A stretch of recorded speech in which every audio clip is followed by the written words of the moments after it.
আসসালামু আলাইকুম dear viewers. আজকে আমরা একটি প্রবলেম নিয়ে আলোচনা করব, সেটি হচ্ছে উইন্ডোজ 10 ইনস্টল করার পরে আমরা যদি বিজয় 52 ইনস্টল করতে চাই, তো বিজয় 52 ক্ষেত্রে আমাদের অনেক সময় দেখায় .NET ফ্রেমওয়ার্ক 3.0, .NET ফ্রেমওয়ার্ক 2.0, এই দুটি ফ্রেমওয়ার্ক আমাদের ইনস্টল করতে হয়। তো অনেক সময় আমরা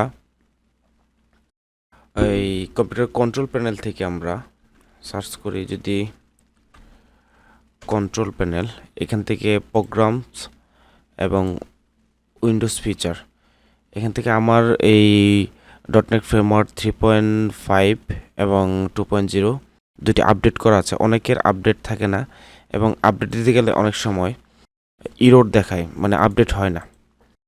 তো এই কারণে আমরা বিজয় 52 অনেক সময় ইনস্টল করতে পারি না ফ্রেমওয়ার্ক ছাড়া। তো আজকে এমন একটি ফাইল আপনাদের সাথে শেয়ার করব, সেটি হচ্ছে কোনো ফ্রেমওয়ার্ক ইস্যু ছাড়া, কোনো ফ্রেমওয়ার্ক আপডেট করতে হবে না, একদম টোটালি ফ্রেমওয়ার্ক ইস্যু ছাড়া কীভাবে বিজয় 52 ইনস্টল করবেন।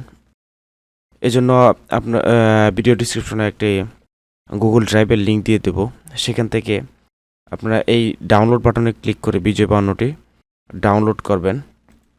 ডাউনলোড করার সাথে সাথে আপনাদের এমন একটি জিপ ফাইল আসবে। তো এটাকে আনজিপ করলে, এই জিপ ফাইলটাকে আনজিপ করার সাথে সাথে আপনাদের এরকম একটা ফাইল পাবেন। এখান থেকে উপরে যে .msi যে সফটওয়্যারটি আছে, অথবা বিজয় 52 সেটআপ যে ফাইলটি আছে, এখান থেকে যে কোনো একটি ফাইল ক্লিক করবেন এবং নেক্সট।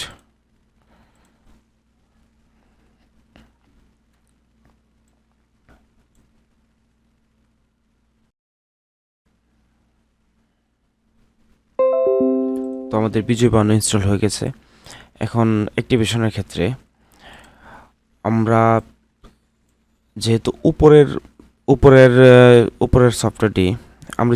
সফটওয়্যারটি ইউজ করছি, সেক্ষেত্রে আমাদের কির ভিতরে যে সিরিয়াল কিটা আছে সেটি ইউজ করতে হবে। আমরা যদি নিচেরটা ইউজ করতাম, তাহলে আমরা নাম্বারের ভিতরে যে সিরিয়াল কিটা আছে ওইটা ইউজ করব।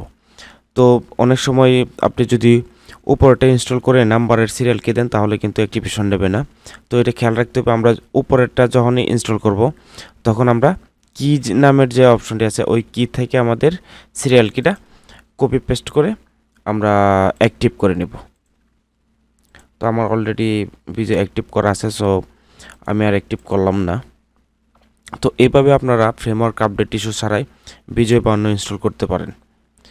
এই ছিল আজকের ভিডিওটি। তো ভিডিওটি দেখার জন্য সবাইকে ধন্যবাদ। আশা করি ভিডিওটি অনেক ভালো লেগেছে। তো আমাদের চ্যানেলটি অবশ্যই সাবস্ক্রাইব করে রাখবেন এবং বেল বাটনটি ক্লিক দিয়ে রাখবেন পরবর্তী নতুন যে কোনো ভিডিও পাওয়ার জন্য।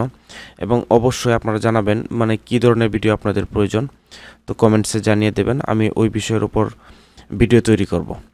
আসসালামু আলাইকুম।